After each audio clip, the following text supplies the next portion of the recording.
Good morning. I hope I have a good set of lungs this morning. It's hard to get electricity out to this spot. So.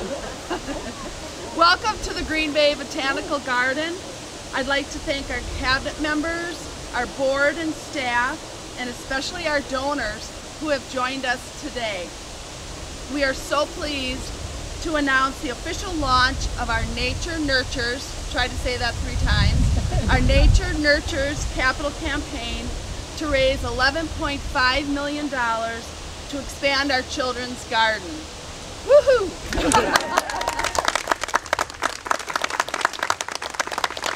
I'm Kathy Hartman, and along with my husband Doug and Terry Trantow-Wittick and Paul Wittick, we are co-chairing this campaign with about 30 other garden leaders and friends that have formed our campaign cabinet.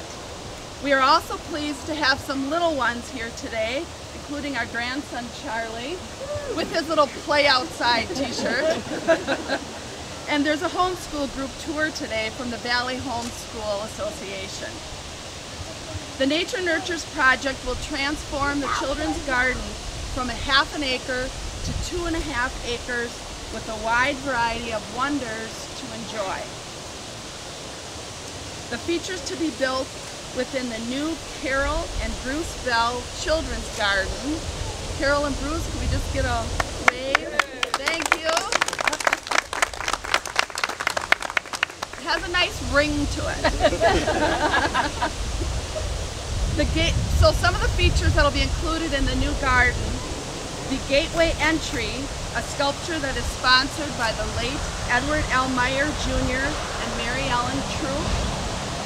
The Raindrop Garden, sponsored by the Judith Parrish family. The Lily Pad Splash Play, sponsored by the Gail Fisher family. And the Field, near Mr. McGregor's garden, which is sponsored by the Roseman family. Other garden spaces being reserved or remain available for naming opportunities include the wetland deck, the mushroom jumper woodland play area, a series of tree houses which are going to be so cool. He loves that idea. The Council of Critters, an amphitheater built right into the hillside, a cave play and hillside escarpment, the lodge, a maintenance shed, plus many other smaller features. It's going to be fantastic. But be assured that the beloved features of our existing children's garden, including the slide tower, Mr. McGregor's garden, the maze, the koi pond, and the stump hobbit house will remain and will be renovated to become the Gertrude B. Nielsen Village. The expanded children's garden will continue to connect nature, learning, and play, nurturing a love of nature for all time.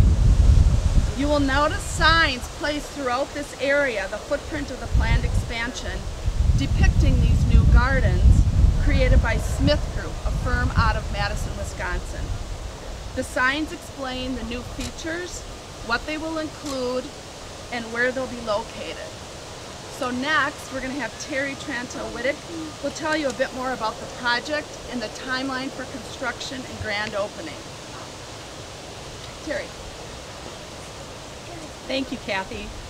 We're thrilled to transform our children's garden into an updated natural wonderland where our community can discover new ways to learn and play in the great outdoors. This is an important next step for our garden. And together, we're creating an experience that cultivates a lifetime of wonder and connection to nature. Our timeline is to bid the project out by the end of this year and award the contract in early January 2022. Our construction will take place throughout 2022 with a grand opening planned for the spring of 2023. While our $11.5 million goal feels daunting, I'm pleased today to announce that through today, we have raised just over $9.5 million in gifts and gifts.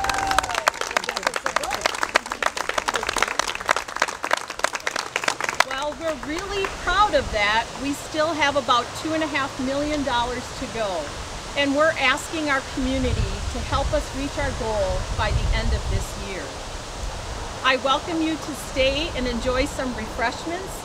Take a walk around the expansion area and discover all the features that we're talking about. Doug and Kathy and Paul and I will be on hand along with our board chair Diane Conway and our executive director Susan Garrett, who can answer any questions you may have. I also encourage you to look for updates of the project on our website. Thank you.